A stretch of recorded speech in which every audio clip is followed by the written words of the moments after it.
Listo. Gracias. Bien, hermanos, pues nuevamente les damos la bienvenida. Qué gusto. Estamos aquí estudiando. Vete de aquí, anda, ya, vete por allá. Y vamos a empezar a estudiar un evangelio muy bonito, muy especial. Ahorita vamos a ver por qué. Porque regularmente cuando estamos aprendiendo a leer Biblia o a conocer a Dios, siempre nos mandan, ¿verdad? O no sé, a mí me pasó. El primer libro que tienes que leer de la Biblia va a ser el libro, el Evangelio de Juan. Ok, bueno, pues vamos a leerlo, ¿no? Pero vamos a ver por qué. Vamos a ver por qué. Pero, ¿qué le parece, hermano, si empezamos ofreciendo este tiempo en las manos de Dios? Padre Celestial, Señor poderoso Dios, gracias Dios porque nos has permitido este espacio en el que nosotros dedicártelo, Señor, y a la vez estar en la mejor, para que seas tú el que nos hable y nos digas qué es lo que esperas de nosotros, que nos enseñes y nos ayudes a conocerte un poquito más. El Evangelio de Juan está por demás decirlo, Señor, tan completo, te describe tanto, tanto que nosotros no tenemos, no sé, no tenemos la mente tal vez suficiente para poder captar el mensaje completo del Evangelio. Y si la Biblia se tratara solamente del Evangelio de Juan, tendríamos mucho conocimiento. Sin embargo, Señor, tú eres tan vasto con nosotros que no nada más con Él te conformas para que nosotros podamos aprender de ti. Pero ahorita nos vamos a dedicar a conocerte más mediante este excelente apóstol que fue el apóstol Juan. Bendice a mis hermanos, Señor. Gracias por cada uno, por cada una de sus vidas, Señor, que están dispuestos a escucharte, Señor. Te pedimos, por favor, que las personas que se van a conectar, que les des los recursos necesarios y el tiempo para que puedan estar acompañándonos. Gracias, Dios. Ponemos en tus manos este tiempo en el nombre del Señor Cristo Jesús. Amén. Bien, hermanos, pues vamos a comenzar este evangelio. El evangelio de Juan. Jesucristo, Dios encarnado. Ese es el principal tema de Juan en este su evangelio. El evangelio de Juan es el último evangelio. ¿Sí? Primero está Mateo. Bueno, primero se escribió Marcos, ¿sí? Posteriormente Mateo, Lucas y Juan. Entonces, en ese orden más, si no mal recuerdo, fueron como se escribieron. Lucas y Mateo ahí así como que una disputa entre quién es el segundo y el tercero, ¿no? El primer evangelio que se escribió fue el de Marcos y el último fue el de Juan. Pero más o menos, ¿en qué época se escribió el evangelio de Juan? Más o menos se escribió entre el 85 y el 90 después de Cristo. Imagínense, Juan era contemporáneo de Jesús. Jesús, según las cuentas de los estudiosos en esta materia, nació Cristo en el año 2 o 3 antes de nuestra era, ¿sí? O sea, no, como no hay año cero, entonces se calcula que más o menos fue el nacimiento de Jesús como en el año 3 o 2 de nuestra era. Y más o menos Juan era contemporáneo de Jesús. Y si Juan escribió en el 85 o 90 en ese lapso de 5 años, este evangelio, imagínense la edad que tenía Juan al escribir este evangelio. Ya estaba bastante avanzado en años, ya era viejito y muy dañado. Me refiero físicamente porque fue torturado muy severamente en aquel entonces por los emperadores de Roma, que hasta aceite hirviendo lo metieron en tortura. ¿Sí? Entonces ya estaba muy dañado físicamente, está muy lastimado físicamente. Entonces, más o menos entre el 85 y 90. Entonces, más o menos se calcula que Juan debió haberlo escrito cuando él tenía 92 años, entre 85 a 92 años, ¿sí? Si no es que un poquito más, ¿sale? Entonces, ya era una persona bastante adentrada en años. Y obviamente la autoría se le adjudica al apóstol Juan. Pero, ¿de cuál Juan estamos hablando? El nombre de Juan en aquel entonces era tan común como lo son ahora los Josés, ¿sí? Hace muchos años, conocimos a una pareja, misionera de Estados Unidos. Yo todavía ni me casaba. Entonces, de repente me dice uno de ellos, oye, Aarón, dime, ¿tú no conoces a Juan Sánchez? Y yo, "Ay, híjoles, ¿cómo te explico? Juan Sánchez, ¿no? O sea, ¿cuántos Juanes Sánchez? O sea, ustedes ven en Facebook y pregunten por Juan Sánchez, les va a aparecer una lista de todos los Juan Sánchez, ¿no? ¿Por qué? Porque aquí en México el Juan y el Sánchez, pues son nombres muy comunes. Allá, digo José, perdón, José Sánchez. Aquí el José, pues es muy común. En aquel entonces lo que era Juan, lo que era Simón, lo que era María, eran nombres muy comunes. Entonces se le adjudica la autoría a Juan. Pero ¿cuál Juan? Porque en la Biblia se mencionan varios Juanes. Por ejemplo, el primero, puede ser que sea el apóstol Juan, efectivamente. El apóstol Juan, hijo de Zebedeo. Pues, ¿quién más pudiera ser alguien que vivió palpablemente carne a carne al Señor? ¿Sí? También existe otro Juan al que se le puede adjudicar también el escrito como que Juan, un habitante de Jerusalén, que con el tiempo se le apodaba Juan el Anciano, que está mencionado en la Biblia. Sin embargo, existe otra vertiente, otra teoría de los autores que hicieron este evangelio, los asistentes, los discípulos del apóstol Juan. Si ustedes me preguntan por cuál se va usted, hermano, yo les voy a decir, dar mis razones. No es una ley, ¿sí? De esto estoy convencido a base de los estudios que he estado haciendo. Yo me inclino por la tercera, por la de los asistentes del apóstol Juan, los discípulos. ¿Por qué? Les voy a dar mis razones. Insisto, no es ley, no es ley, no quiere decir esto. Y además, esto de la autoría no afecta en nada el contenido, ¿sí? O sea, a final de cuentas, lo que nos interesa es el contenido del Evangelio. Yo me voy por esta por lo siguiente. Como habíamos comentado, ya el apóstol Juan ya era una persona bastante grande en edad, estaba muy lastimadito, ¿sí? Nada más imagínense ser torturado con aceite caliente, ¿no? No sé en qué parte del cuerpo le habrán torturado con ese aceite, ¿sí? Entre otros, ¿no? Porque también fue golpeado, fue azotado, bueno, tantas cosas. Ya quisiera yo llegar a la edad de Juan con todas esas travesías, físicas, y estar lúcido para tener, mentalmente la lucidez para escribir un evangelio, ¿no? Pero bueno, aparte de todo, vamos a recordar que Juan tenía el oficio de pescador. En aquel entonces, el oficio de pescador no era un oficio, ¿cómo les diré? Así muy, se me fue la palabra. Tenían limitadas sus, actividades académicas, ¿sí? La mayoría de los pescadores en aquel tiempo, no quiero decir que Juan lo sea, no lo sé, pero la mayoría de los pescadores de aquella época eran analfabetas, no sabían leer y escribir.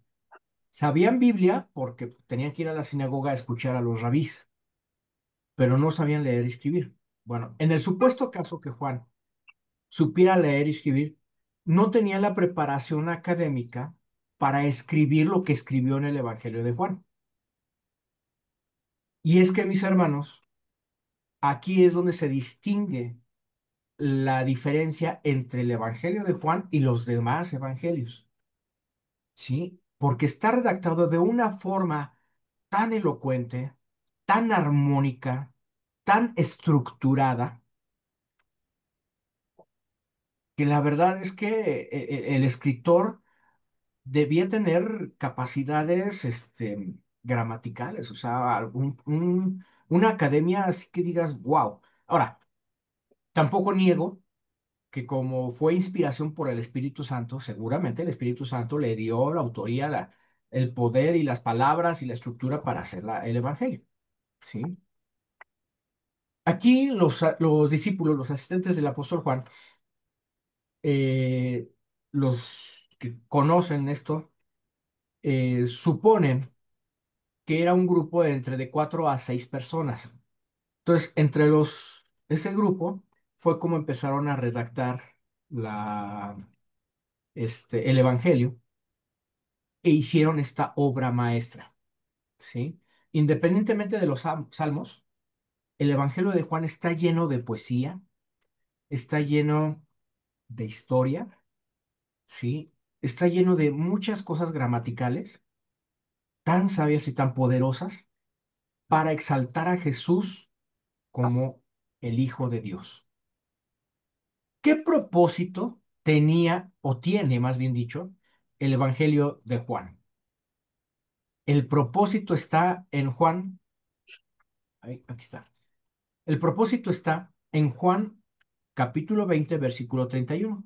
Dice, pero las cosas que aquí se dicen se escribieron para que ustedes, para que usted, para que el hermano Alberto, para que la hermana María Luisa, para que la hermana Mar, para que todos crean que Jesús es el Mesías, para que se convenzan que Jesús es el Mesías. Y no nada más es el Mesías, es el Hijo de Dios. Y para que así, por medio de su poder, reciban vida eterna. O sea, no nada más se conformó en que conozcamos al Mesías y al Hijo de Dios, sino con base a ese conocimiento nosotros tengamos vida eterna. Bien, pues vamos a entrar de lleno al capítulo 1. El capítulo 1 es una verdadera obra maestra, mis hermanos. Es una obra maestra porque empieza haciendo alusión a lo que es el libro de Génesis, de una manera poética, ¿sí? Aquí, al hablar de poesía, vamos a recordar que la poesía no nada más quiere decir verso, prosa y rimas, ¿sí? La poesía quiere decir que usamos metáforas, analogías, comparaciones para dar a entender el mensaje.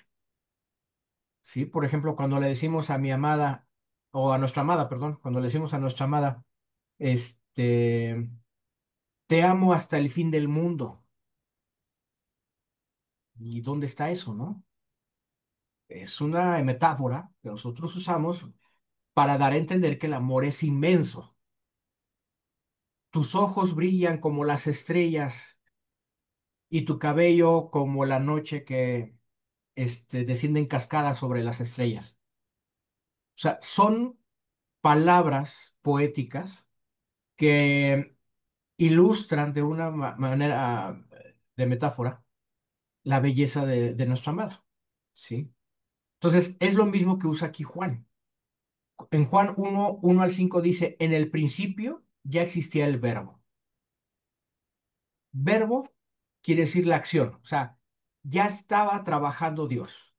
En el principio ya estaba el trabajo de Dios. Y el trabajo de Dios estaba con Dios. El verbo estaba con Dios. Y el verbo era Dios. Y estaba con Dios en el principio. Por medio de él fueron todas las cosas, por medio de él todas las cosas fueron creadas. Sin él nada de lo creado llegó a existir.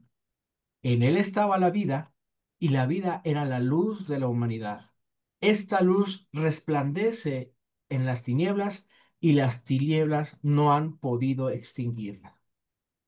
Es una poesía, sí, es una poesía que usa Juan para describir la eternidad de Dios, en este caso del Verbo de Jesucristo.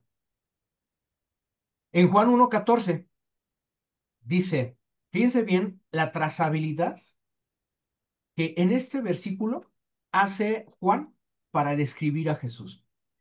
Dice, y el verbo se hizo hombre. O sea, de Dios se atrevió a hacerse hombre. Y hemos contemplado su gloria y la gloria que corresponde al Hijo unigénito del Padre, lleno de gracia y de verdad. ¿Sí? O sea, desde que él estando en su gloria, se hizo hombre para convivir con nosotros y entre nosotros manifestar su gloria, para que nosotros nos demos cuenta de que Él es un ser lleno de gracia y de verdad. Juan 1:18. A Dios nadie le vio jamás. El unigénito Hijo que está en el seno del Padre, Él le ha dado a conocer. Esa, su última declaración en este poema de introducción, es que es el único Dios verdadero de Israel. Y este consiste en el Dios Padre, en el Hijo, que se ha hecho humano para revelarnos al Padre. Conociendo a Jesús, ya no físicamente, ahorita no lo podemos conocer físicamente, pero mediante este evangelio, conociendo a Jesús, estamos conociendo al Padre. Fíjense lo bonito que es este, este evangelio, el poder que tiene este evangelio, ¿sí? Después hay un personaje muy importante que aparece que se llama Juan. Ahí hay otro Juan, ¿ya vieron? Y no necesariamente es el que escribió este evangelio, porque a este Juan se le conoce como el que bautizaba. Antes las personas no tenían apellido, ¿sí? Se les daba a conocer por hijo de o por el oficio que hacían. En este caso, como Juan tenía por costumbre bautizar, evangelizar y bautizar, se le puso como Juan el Bautista, porque no había otro que bautizar y por añadidura que se llamara Juan. Bueno, Juan el Bautista tiene una labor muy, muy poderosa para anunciar la llegada del Mesías a la tierra. Y cuando lo hace, él tenía a sus discípulos. Él era un maestro, era reconocido. Y cuando empieza a anunciar a Jesús, y cuando lo empieza a señalar, y cuando les dice, miren, este es el hijo del que yo les había, el hijo de Dios que al que yo les había hablado, los mismos discípulos de Juan decidieron seguir a Jesús. ¿Y qué creen? En otro momento o en otra, o siendo otra persona, a lo mejor Juan hubiera sentido celos. ¡Ey, no, espérense, espérense, que Jesús, Reproduciendo desde RedMiPad. perdón, es mi Alexa. Hey, vénganse para acá, que Jesús busca a sus discípulos, ustedes son míos. No, no, eso ya lo vamos a ver cuando veamos con detalle el Evangelio. Ahí Juan dijo, no, síguelo. Ese es él es el bueno, casi, casi. Él es el bueno, síganlo. Porque de eso se trató el ministerio de Juan, de anunciar la llegada del Mesías a la tierra. Ahora, en este Evangelio de Juan, este apóstol se encarga de darle 7 títulos a nuestro Señor Jesucristo.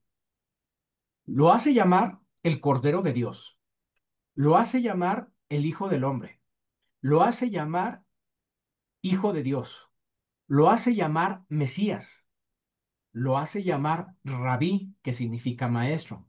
También le da el nombre de el Rey de Israel y también como Jesús de Nazaret. ¿Sí? Con estos 7 títulos que Juan le da a Jesucristo en su Evangelio, declara que Jesús de Nazaret es completamente humano. No es mitad humano y mitad Dios. No. Es verdaderamente humano y verdaderamente Dios. ¿Sí? Por eso es que Jesús, en su naturaleza humana, pudo vivir, pudo sentir, pudo palpar nuestras necesidades que sentimos como humanitos, ¿sale? Y por eso hizo lo que hizo, porque también es verdaderamente Dios. Aquí lo dice, Jesús de Nazaret, completamente humano, completamente es el rey mesiánico, es el maestro de Israel, él es el Hijo de Dios, y que por añadidura morirá por los pecados de todo el mundo, y no nada más de usted que está vivo, sino de todo el mundo, desde el Génesis hasta que no sé cuándo vaya a haber este, el cataclismo aquí en la Tierra. Así que eso ya lo vamos a ver en Apocalipsis. Toda esa parte, Dios vino a la Tierra para perdón de pecados de toda la humanidad. ¿Qué necesidad tenía nuestro Señor de llegar a ese punto? Y por amor lo hizo. Bien, ahora, pasando al capítulo 2 al 12, vamos a ver una serie de señales y controversias que Jesús puso aquí en la tierra, hizo aquí en la tierra, y fue señalado, fue mal visto. Jesús aquí en la tierra hizo muchas señales. Por ejemplo, le devolvió la vista a ciegos, multiplicó el alimento, resucitó muertos, hasta se atrevió a convertir agua en vino de los mejores. Esas señales Jesús las hizo y para muchos fue el motivo,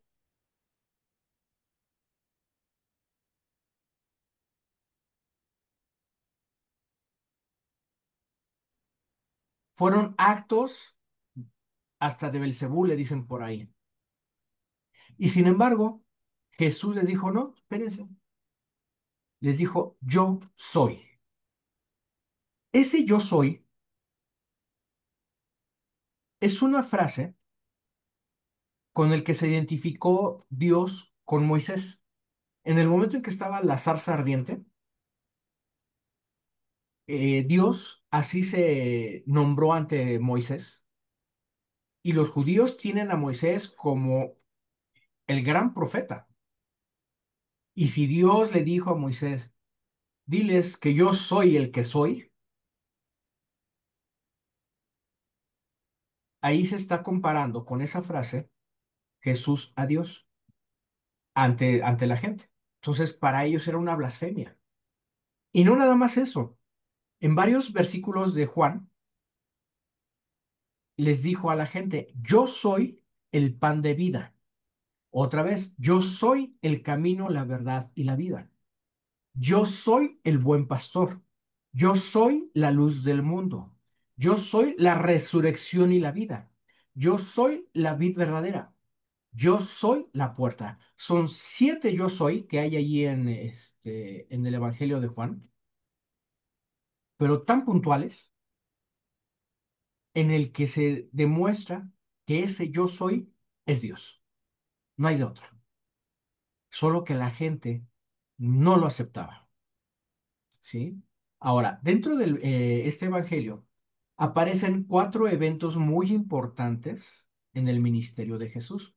El primero, Jesús convierte en grandes vasijas de agua. Al decir grandes, se calcula que más o menos eran como 120 galones en total. ¿Qué es un galón? Es más o menos una garrafita de esas que venden en las tiendas de autoservicio. Esas garrafitas de jugo, ¿no? Más o menos. Entonces, imagínense, eran 120 garrafitas de esas. Era mucho, ¿sí? Y lo mejor de todo es que era un vino de excelencia. Allí el mayordomo le dice al novio y lo elogia, porque en las bodas o en las fiestas, regularmente, cuando toda la gente estaba alegre y todo, daban el mejor vino. Y ya cuando estaban entraditos en copitas, quitaban el vino o dejaban que se acabara y ya daban un vino de muy baja calidad, a fin que ya no lo iban a notar, ¿sí? Entonces, aquí el mayordomo le dijo, elogió al vino, le dijo, regularmente, siempre al principio se pone el mejor vino, pero ahora tú dejaste el mejor vino hasta el último. Y esto obviamente habló bien del novio y lo ensalzaron y todo, ¿no? Pero bueno, nadie sabía más que los sirvientes lo que había pasado. Ahora, con esta, Juan, la primera señal milagrosa de Jesús es el cumplimiento de lo que dijo hoy el profeta Isaías. El reino mesiánico sería como una gran fiesta con gran cantidad de buen vino. O sea, esta primera señal milagrosa demostró la generosidad del reino de Dios. Posteriormente, Jesús se dirige al templo de Jerusalén y en el templo de Jerusalén los judíos lo tenían como un lugar eh, consagrado, el lugar donde el cielo y la tierra se unían para estar ante la presencia de Dios. Pero Jesús ejerce su autoridad expulsando a todos los cambistas corruptos.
A ver, ¿me escuchan ahí, hermanos? Hola, Sí, hola. ¿Sí? Ah, sí, es sí, que... sí, Ah, sí, sí. perfecto. Es que el otro micrófono se desconectó, pero bueno, ya. Gracias a Dios tenemos otro micrófono. Bien. Comentábamos que Jesús ejerce su autoridad expulsando del templo a todos esos cambistas corruptos, deteniendo las ofrendas de sacrificio, y cuando los líderes del pueblo, del templo, lo amenazan, porque obviamente pues, no fue un escenario grato para ellos, estaban perdiendo dinero. Él les dice, destruyan este templo y lo edificaré en 3 días. Obviamente ahí Jesús está declarando su muerte sacrificial, ¿sí? Y esto es porque ya no va a haber templo que sea intermediario entre Dios y los hombres. Al ser Jesús ya el templo, Él está diciendo, yo voy a ser el intermediario entre ustedes y los hombres. Ya no va a haber más templo físico. Yo voy a ser el templo para que ustedes tengan esa relación entre el cielo y la tierra. Después, Jesús tiene una conversación muy importante con uno de los rabís más renombrados, que era Nicodemo. Piensa Nicodemo que Jesús es igual a cualquier rabí, pero Jesús le dice que Israel no necesita otro maestro, no necesita otro rabí, necesita una nueva vida y en sus propias palabras quiso dar a entender que lo que necesita el pueblo es tener am, una vida acercándose al reino de Dios. Pero para esto se necesita nacer de nuevo. Jesús cree que los humanos están atrapados en una red. Fíjense, en aquel entonces, eso pensaba Jesús. Bueno, más bien estaba ratificando Jesús en aquel tiempo, lo cual no se distingue para nada en el nuestro. que estamos atrapados toda la humanidad en una red de egoísmo y de pecado que por consecuencia tiene muerte, ¿sí? Pero también sabe él, siendo Dios, que él ama a este mundo y él está aquí para ofrecer al pueblo un nuevo nacimiento y con este trae una nueva oportunidad para vivir para y con Dios. Y otro evento importante que tiene Jesús es cuando Jesús charla con una mujer. Cuando Jesús viaja al norte y termina sediento en un pozo, empieza a conversar con una mujer samaritana. Es decir, esta no era judía. Ellos empiezan a hablar acerca del agua del pozo y Jesús cambia o explica en una metáfora acerca de sí mismo y le dice que está aquí para traer agua viva que puede transformarse en una fuente de vida eterna. Y aquí Juan, con ese término, se refiere a una nueva calidad de vida, una que está llena de amor eterno de Dios y una vida que puede empezar el día de hoy. ¿Sí? Después empiezan, se vive el Señor 4 días importantes también dentro de los judíos, dentro de la narrativa del Evangelio de Juan. La primera, en el día de reposo, Jesús sana a un paralítico. Esto desata una controversia con todos los líderes, con todos los fariseos, con todos los seduceos, ¿sí? ¿Por qué? Porque no era lícito trabajar en día de reposo, no era lícito hacer reparaciones. Y sin embargo aquí Jesús, si me dejan usar la palabra, reparó a este humanito, lo sanó y le dijo, levántate y anda. Con esto quiere decir que él y su padre siempre están trabajando. Pero para ello, para los líderes, no era suficiente. Y este era un motivo para tener un motivo para poder matarlo. Otro día importante donde Jesús hace este acto de aparición es en el día de la Pascua.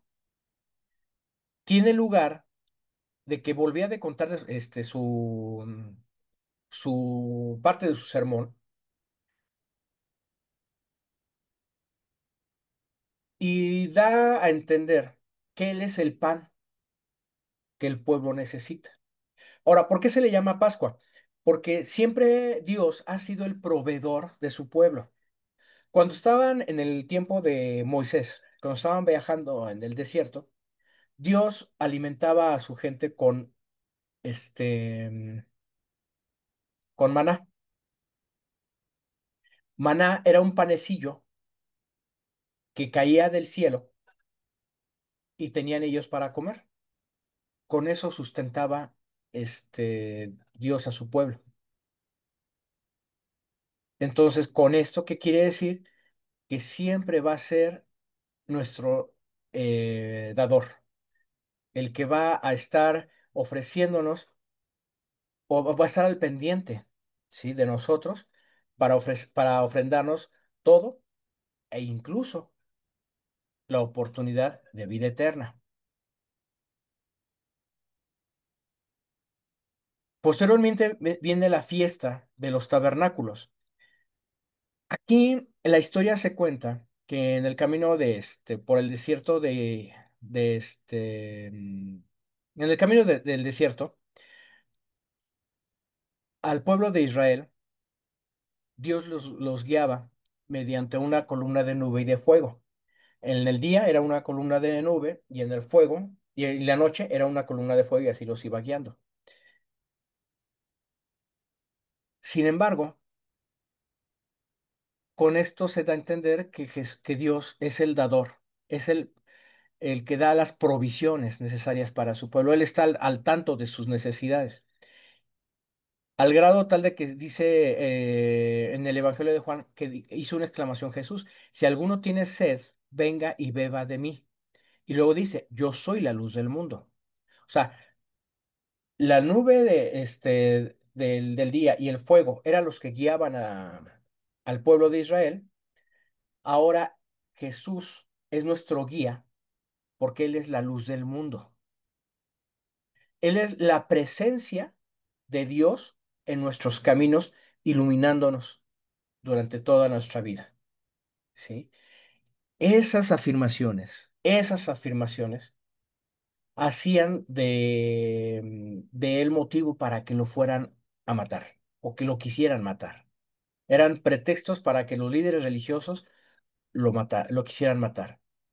Y por último, en las fiestas finales durante el Hanukkah, que era la rededicación del templo en los días de los macabeos, ahí Judas Macabeo limpió el templo de ídolos, ¿sí? Lo separó y separó el templo para hacerlo nuevamente algo santo.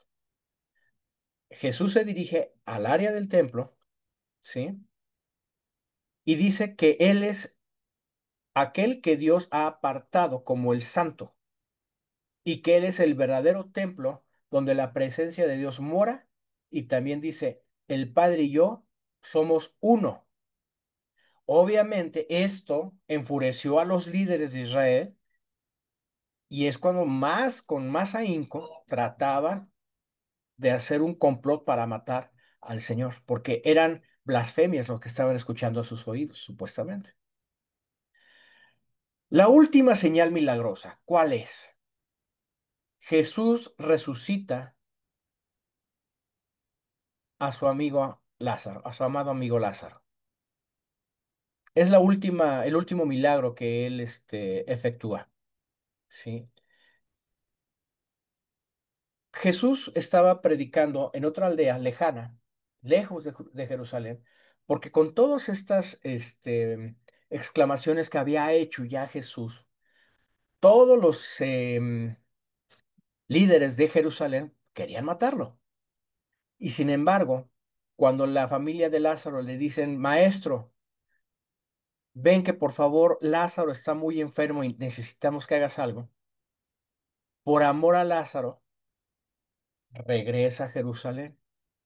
Él podría haber dicho, no, pues, están viendo que me quieren matar y tú a quien que regrese a Jerusalén, pues no.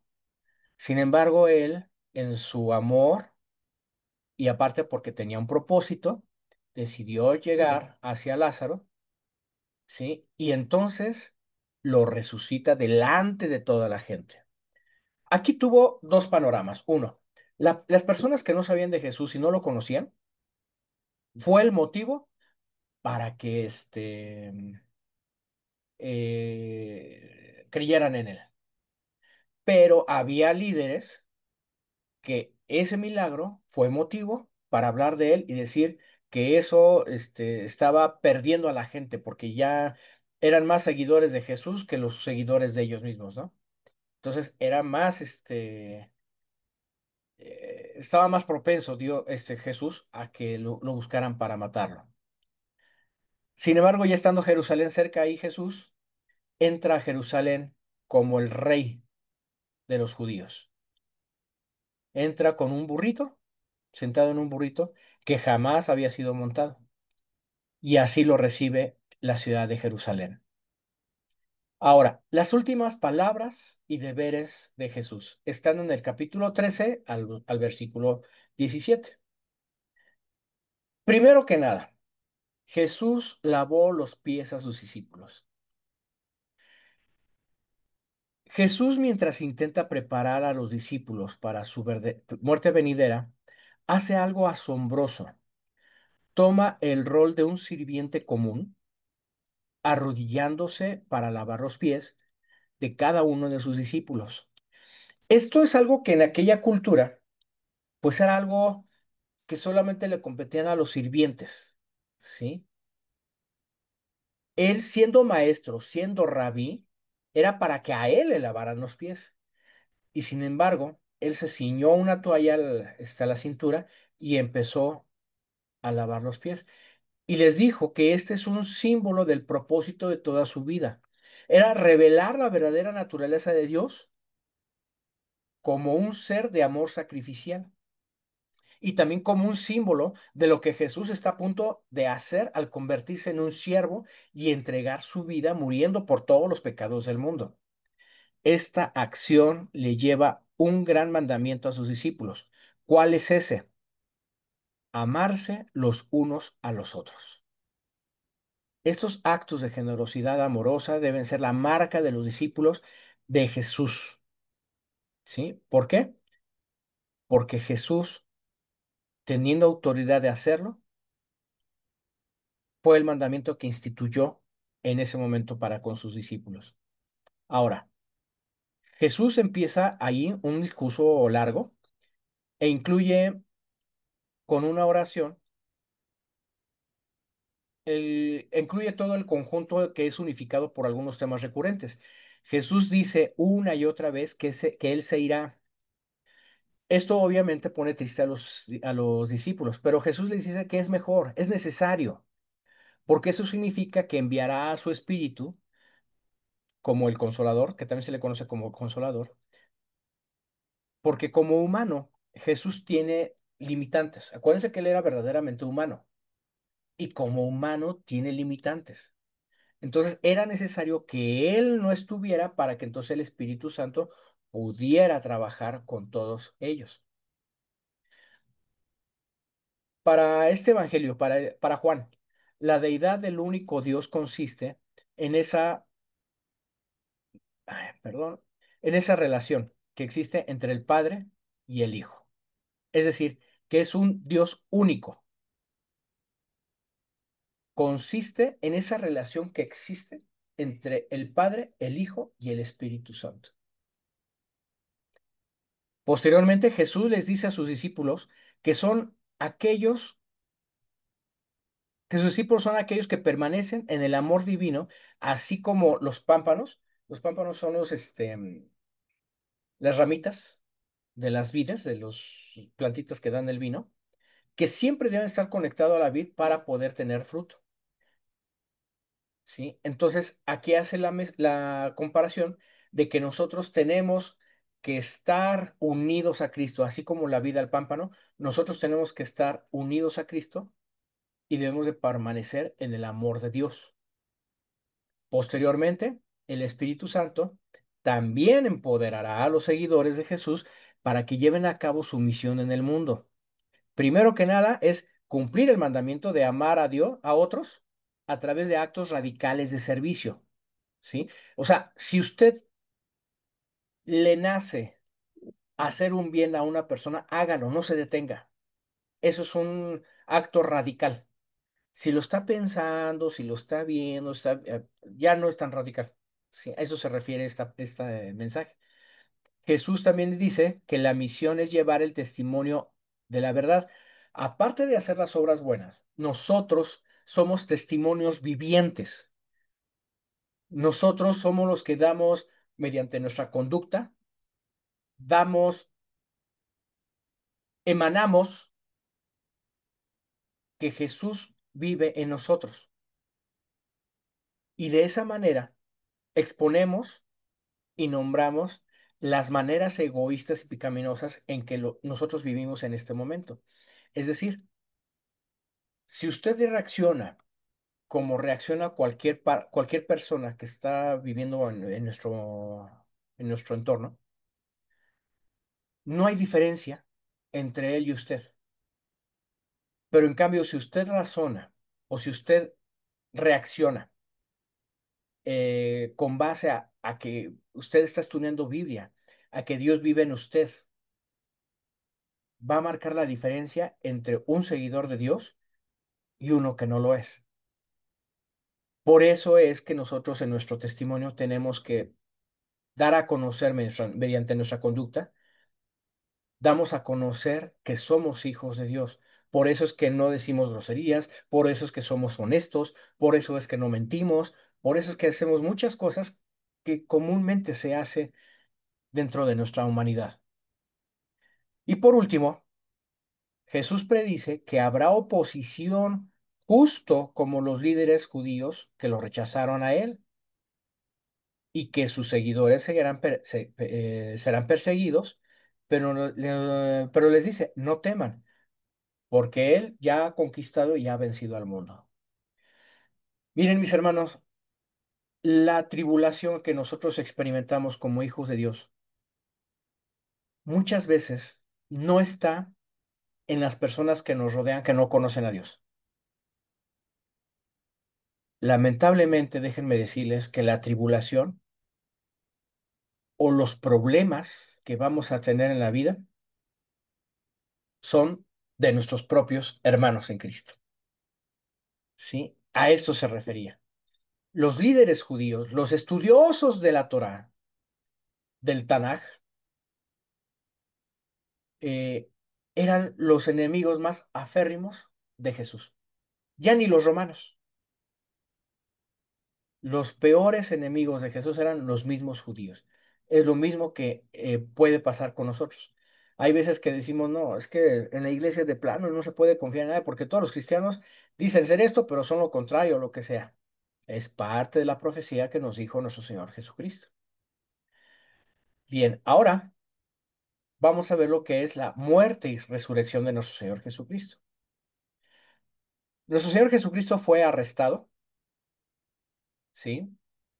Em, Fue arrestado por unos líderes judíos que enviaron soldados a donde estaba Jesús y sus discípulos, obviamente, para arrestarlo. Cuando los soldados preguntaron quién de ellos es Jesús, Jesús declara, yo soy. Y los soldados en ese momento caen de espaldas. O sea, fíjense el poder de esas palabras que tenía Jesús, el yo soy.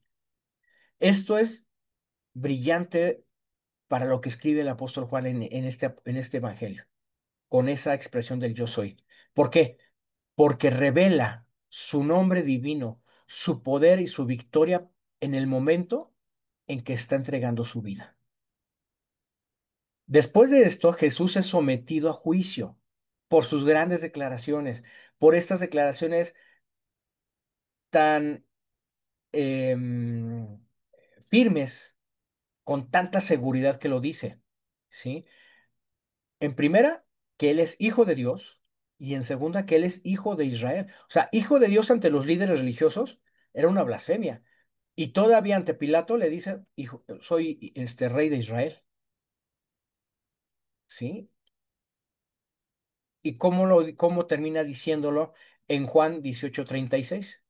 Mi reino no es parte de este mundo, lo que significa que Él es rey y que su reino no es de este mundo. Su reino es para este mundo, para que se salve, ¿sí? ¿Por qué? Porque el sistema de valores que ahorita nos rige es totalmente diferente a la definición de poder y grandeza de Dios. No, no, este mundo no puede estar con el mundo de valores que tiene ahorita este mundo, para nada se parece o no define el carácter de Dios, ¿sí? Por eso dice que su reino no es de este mundo. Sin embargo, porque vino Jesús a salvar al mundo, su reino es para este mundo. Por eso es de que Jesús hace un sacrificio por amor. Jesús es personificado en la cruz. Es el lugar donde el verdadero rey del mundo conquiste el pecado y la maldad, al dejar que estos lo golpeen y Jesús obtiene la victoria sobre el mundo a través de su acto de amor sacrificial. Posteriormente, el cuerpo de Jesús es colocado en una tumba que luego se sella totalmente, herméticamente, y posteriormente, en el primer día de la semana, María, junto con el resto de los discípulos, se llevan la sorpresa de encontrar una tumba vacía,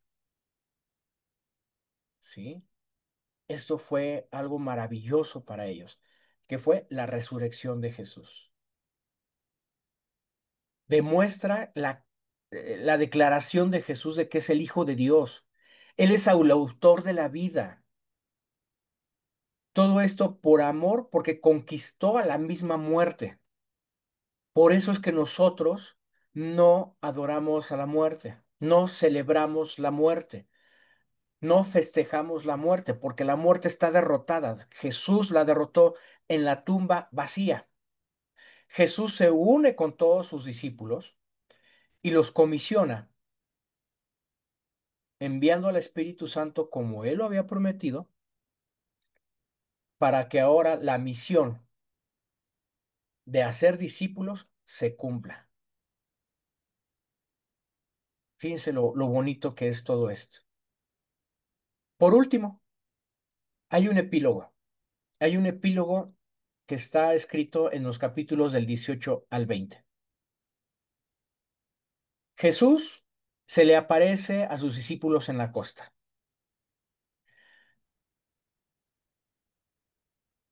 Tienen allí toda una noche los discípulos tratando de pescar, y no han pescado nada. Y de repente Jesús se les aparece en la costa y les dice, echen sus redes del otro lado. Y al hacerlo, era la cantidad de peces que no podían subirlo a la barca.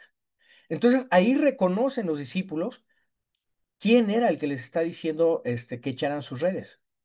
Ahí Jesús está enseñando a sus discípulos lo que él ordena a sus seguidores, que serán así de efectivos como son de pescadores, van a ser efectivos en el mundo cuando su enfoque no sea el trabajo como tal, sino que sea evangelizar y escuchar la voz de Jesús, obedecerle, para entonces que sean ellos verdaderamente pescadores de vidas, pescadores de hombres. Después de este escenario, Jesús tiene una plática íntima con Pedro. Jesús le pregunta a Pedro, Pedro le dice, Simón, ¿me amas? Y se lo pregunta 3 veces. Y obviamente aquí Pedro está muy apenado con el Señor Jesucristo, porque vamos a recordar que lo negó 3 veces, ¿sí? Entonces, está tan apenado que dijo, "Ay, Señor, pues si tú lo sabes todo, ¿cómo tú sabes qué es lo que hay en mi corazón?" Y Jesús le dijo, apacienta mis ovejas. Ahí Jesús le está dando un encargo al apóstol Pedro. Ahí lo comisiona como líder especial, ¿sí? Si ustedes lo quieren ver, es el primer pastor terrenal que Jesús declara aquí en la tierra. Apacienta mis ovejitas. Pero también le dice una verdad muy importante, ¿sí? Jesús le indica que él también daría su vida por sus ovejas algún día, en contraste con Jesús. Ya veremos ahí cómo será ese día. Por último, la comisión de Juan al hacer esta carta, este evangelio, fue predicar su larga vida a llevar el testimonio de Jesús para que otros creyeran en él. Ah, nuestra hermana Mara Ríos dice, por eso dicen que Pedro fue el primer papa. Este, no, papa significa pater, ¿sí? De latín, como padre, ¿sí? Entonces, la Iglesia Católica toma a Pedro como papa cuando se nombra el texto de que Jesús le dice, Pedro, más bien le dice Simón, te voy a llamar Cefas, Pedro, que significa piedra, y sobre esta roca edificaré mi iglesia. Pero si nosotros vemos el contexto de esa cita, Jesús estaba hablando les preguntó, a ver, ¿quién dice la gente que soy? Y uno dice, no, pues unos dicen que tú eres Elías resucitado, encarnado.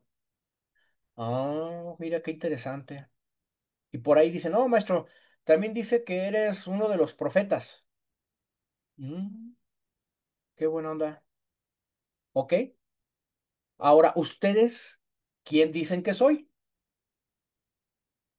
Y ahí Pedro le dice, tú eres el Cristo, el Hijo del Dios viviente. Ok, ahí estamos hablando que Cristo está, preguntando, ¿quién ustedes creen que soy yo, Cristo? Y ahí Cristo le dijo a Pedro, Pedro, esta verdad te ha sido dada solamente por una persona divina, por el Padre, ¿sí? No fue por inteligencia humana, fue por inteligencia divina. Pues ahora Pedro, retomando el tema de Cristo, dice, sobre esta piedra, refiriéndose a él, a Jesús, edificaré mi iglesia, ¿sí? Pero lamentablemente aquí existe la distorsión, y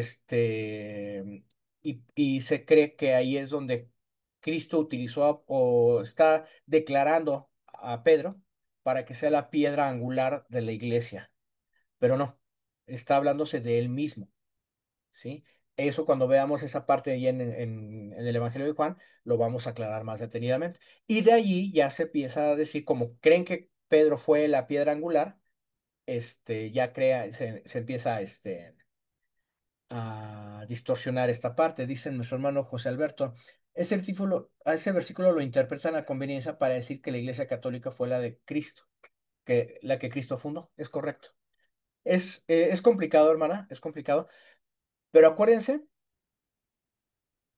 miren, para entender esto, existe una disciplina que se llama hermenéutica. No sé si ya hayan escuchado de la hermenéutica. Un principio de la hermenéutica dice, o el principio fundamental de la hermenéutica dice, la Biblia se interpreta sola, ¿sí? O sea, es tan poderosa la Biblia que no necesita intérpretes. Ella solita se interpreta. Nosotros somos los que tenemos que entender las interpretaciones, no tenemos que interpretarla, tenemos que entender las interpretaciones. Y este es un ejemplo básico, ¿sí? Un dicho que tenemos aquí en la iglesia, a lo mejor ustedes lo conocen. Cuando un texto está fuera de contexto, es un buen pretexto. ¿Sí?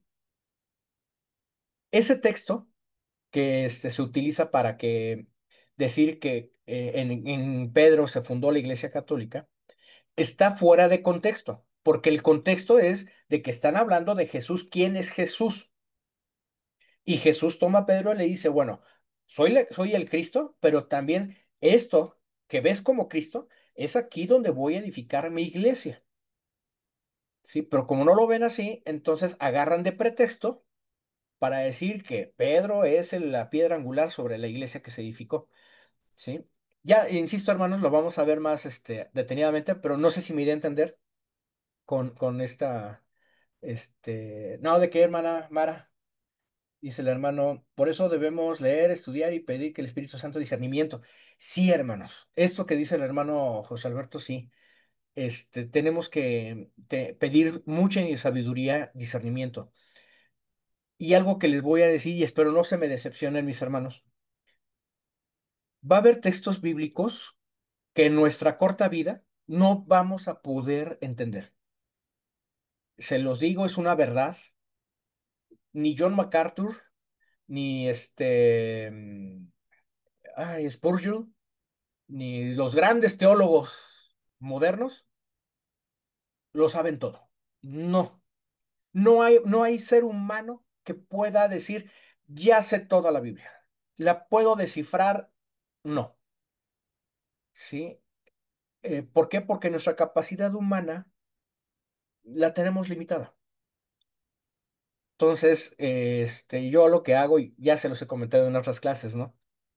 Yo voy anotando lo que cuando yo esté en la presencia de Dios, a ver, Dios, aquí tú dijiste esto, ¿qué onda? Aquí no lo entendí muy bien, explícamelo.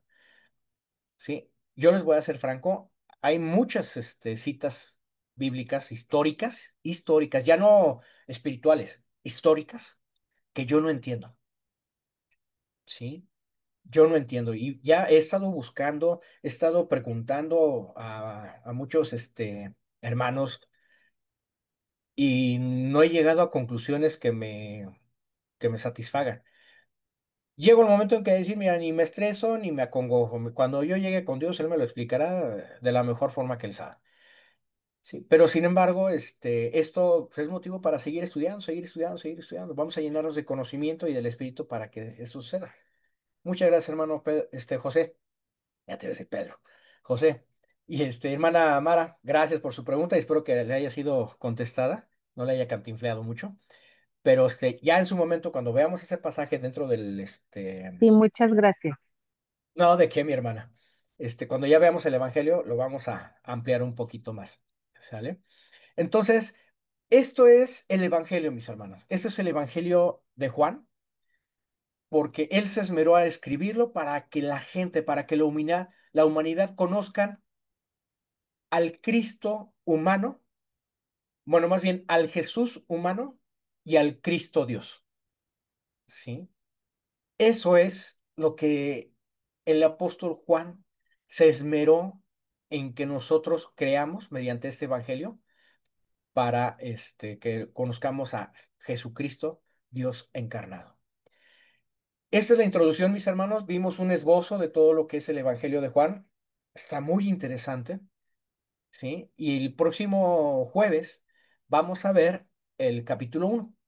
Vamos a empezar con el capítulo uno. Léanlo, mis hermanos. Si tienen dudas ahí, por favor, coméntenlas o escríbanlas en el chat. Fíjense que aquí no le entiendo muy bien o algo, con toda confianza. Les vuelvo a pasar el escrito del PDF y la narrativa del primer capítulo de Juan. Y créanme, hermanos, no había visto yo el poder de este evangelio hasta ahorita que lo estoy retomando. Híjole, es algo muy bonito, es una carta, muy bien pensada, muy bien escrita, muy bien planeada. No sé, o sea, ¿qué les puedo decir? No es por adular al hermano apóstol Juan. No, no, simplemente porque hice una comparativa con los demás evangelios. Y vamos que Lucas, el Evangelio de Lucas, es un estudiado, ¿sí? Porque es el doctor Lucas, o sea, es médico. Y sin embargo, Juan describe de una manera tan emocionalmente y espiritualmente al Señor que lo hace uno vibrar, lo hace uno vibrar. Bien, mis hermanos, pues les agradezco mucho su visita a esta clase. De hoy en ocho nos vemos para ver el capítulo uno. Y bueno, pues no me queda más que decirles gracias. No sé si tengan alguna otra. A ver, la hermana Jessica dice, hermano, entonces, ¿cómo es la iglesia, la iglesia religión actual judía? ¿O ellos cómo basan sus creencias? Ok, muy buena pregunta, mi hermana. Lamentablemente, como judíos, la religión judía así como tal, la ortodoxa, ellos siguen esperando al Mesías, siguen esperando al Mesías. Todavía no reconocen a Jesús como el Mesías, como el Cristo. Lo conocen como un personaje más que la humanidad ha dado, tipo Mahoma, tipo, no sé, esos sabios, Platón, que han pisado la tierra, ¿no? Este, a ver, déjenme ahorita terminar esta pregunta porque hay más preguntitas, eso es bueno, eso es bueno. Entonces, ellos siguen creyendo todavía en que va a venir un Mesías. De hecho, el Nuevo Testamento no aplica para ellos, no lo aceptan. Ellos siguen con el Tanaj. Recuerden que es el Antiguo Testamento. Y ellos se rigen todavía, siguen sus costumbres, se adaptan a nuestros calendarios. Ellos todavía incluso viven su calendario judío. Se adaptan a nuestro calendario por razones comerciales, mercantiles, porque todo el mundo, se basa en nuestro calendario. ¿Sí? Pero ellos todavía están haciendo sus fiestas de las tortas no fermentadas, sus fiestas pascuales, los días de reposo, etcétera, ¿sí? pero ellos siguen así trabajando en sus creencias, porque todavía no llega para ellos el Mesías, entonces no hay nada que seguir del Nuevo Testamento, ¿sí? En eso basan ellos sus creencias, mi hermana. A ver, mi hermano, ¿qué pregunta tienes, brother? José Alberto. Sí, para antes de empezar el capítulo uno, que ya se mencionó algo, en la parte donde Juan el Bautista dice, aquí tienen al Cordero de Dios que quita el pecado del mundo. Cuando se refiere al Cordero de Dios, ¿a él ya le había sido revelada esa profecía o viene en el Antiguo Testamento como que Jesús es el Cordero de Dios? O sea, va a ser el sacrificio, a entregar su vida. Ok, vamos a recordar que Juan también era un rabí, ¿sí? Era un rabí muy impulsivo, y si ustedes lo quieren poner muy agresivo, si lo quieren poner así, ¿no? Conocía Biblia. Entonces, conocía lo que decía el profeta Isaías en el capítulo 53, que iba a ser molido por nuestros pecados, etcétera, etcétera. O sea, sabía cuál era el destino del Cordero de Dios. Sí, no sabía el detalle, pero sabía el destino, cuál iba a ser. Entonces, por eso es que él conocía esa parte de que Jesús vino a quitar el pecado del mundo mediante su sacrificio por los profetas. ¿Sí? No sé si quedó claro, hermano, o... Sí, o sea, él lo llamó Cordero de Dios. Ajá, porque él, de hecho, hay un pasaje en Génesis, cuando se hace la similitud de que Abraham iba a sacrificar a su hijo Isaac, ¿sí? Vamos a recordar que Abraham es el padre de los judíos, el padre Abraham, incluso así lo dicen los fariseos, el padre Abraham, o sea, lo tienen por eminencia a Abraham. Y la eminencia iba a sacrificar a su hijo por mandato de Dios. Pero cuando Dios le dijo, detente, no ofrezcas a tu hijo por sacrificio, en su lugar hubo un corderito que se atascó en una enredadera. Entonces, es el corderito, ¿sí? Sangre inocente que utilizó Abraham en sustitución del pecador. En este caso, Isaac. Isaac.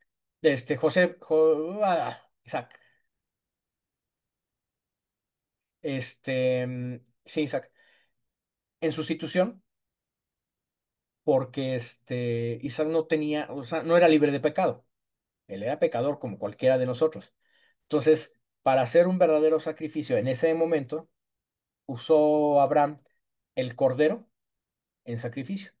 Entonces, se hace en paralelo, una alusión, un símbolo, una sombra de ese cordero de lo que significa Jesucristo para nosotros, el Cordero de Dios. ¿Sí? Entonces, Juan el Bautista conocía perfectamente el Tanaj, conocía desde Abraham, conocía desde el sacrificio, el primer sacrificio que hubo, que fue con Adán y Eva, ¿no? Que tuvo que morir animalitos para poder ser vestidos con pieles a los pecadores. Entonces, Juan sabía perfectamente quién era el Cordero que iba a limpiar de pecados a la humanidad por los profetas y la historia. ¿Sí, mi hermano? Excelente, O te... muchas gracias. Sí, sí, sí. Perfecto. Dice mi hermana, Mara, ellos creen en la ley de Moisés y serán juzgados por la ley. Exactamente. Y créanme, ser juzgados por la ley no es nada agradable, ¿eh? ¿Por qué? Porque con Jesucristo se demostró que nadie es capaz de llevar la ley. O sea, ahí se demostró que el hombre es pecador. No hay hombre justo ante la ley para Dios. Sí, hermana. Mi mamá, Aida Castro, dice, el apóstol Juan manifiesta gran amor en su evangelio. Así es, el gran amor que nos tuvo Dios, ¿sí? Porque de tal manera amó Dios al mundo, que dio a su Hijo, de tal manera amó Dios al mundo. Acuérdense de esta cita, porque vamos a hacer un estudio especial dentro de este evangelio, Nada más de esa cita, hermanos, ¿eh? Y me va a llevar toda la hora nada más de ese versículo. Es poderoso ese versículo. De tal manera amó Dios al mundo que dio a su propio Hijo, para que nadie se pierda y que todos alcancen la vida eterna. El gran amor. Así es, Juan lo manifiesta ahí. Bien, mis hermanos, pues muchas gracias, les agradezco su estancia aquí. ¿Qué les parece si nos despedimos en oración? Vamos a orar. Padre Celestial, cuántas gracias te damos, Señor, porque tú has sido fiel y bueno con nosotros. Te agradecemos, Padre, lo que nos has dado, Señor. Este conocimiento tan vasto de Juan, lo que apenas vamos a empezar a ver, que no tiene límites todo lo que nosotros vamos a ver y que nos va a faltar por ver. Sin embargo, lo poquito que nos dé nos va a servir de mucho en nuestra vida para estar bien contigo, Señor, para hacer lo que a ti te agrada, para comportarnos como dijo, hijos dignos tuyos, Señor. Nosotros queremos que tú te sientas orgulloso de nosotros como tus hijos, que tú nos puedas presumir ante todos de que somos tus hijos y que pues, llevamos tus mandamientos con base a lo que tus ordenanzas lo indican. Gracias, mi Padre, por la vida de cada uno de mis hermanos que están aquí presentes. Te doy gracias porque yo en lo personal agradezco mucho que hayan destinado su tiempo para estar escuchándote, Señor, a través de mí y que yo también estoy agradecido contigo por este privilegio inmerecido que me das para ser portador de tu palabra. Mi Dios, bendice por favor la noche de cada uno de mis hermanos, que sea una noche reparadora, de pleno descanso, para que mañana obremos nuevamente bajo los estatutos que tú nos brindas. Gracias Dios, te agradecemos y ponemos nuestras vidas en tus manos, en el nombre del Señor Cristo Jesús. Amén. Bien, mis hermanos, pues les agradezco mucho. Perdónenme la falla técnica de mi cámara. Hasta ahorita me estoy dando cuenta que fue la cámara la que me falló, pero vamos a ver qué se puede hacer aquí. Gracias, mis hermanos. Les mando un abrazo, un fuerte abrazo. Que Dios me los bendiga grandemente. Gracias. Bendiciones a todos. Gracias, buenas noches. Muchas gracias, buenas noches. Buenas Pues noches, gracias. gracias. Adiós, mis hermanos. Buenas noches. Que Buenas descansen. noches.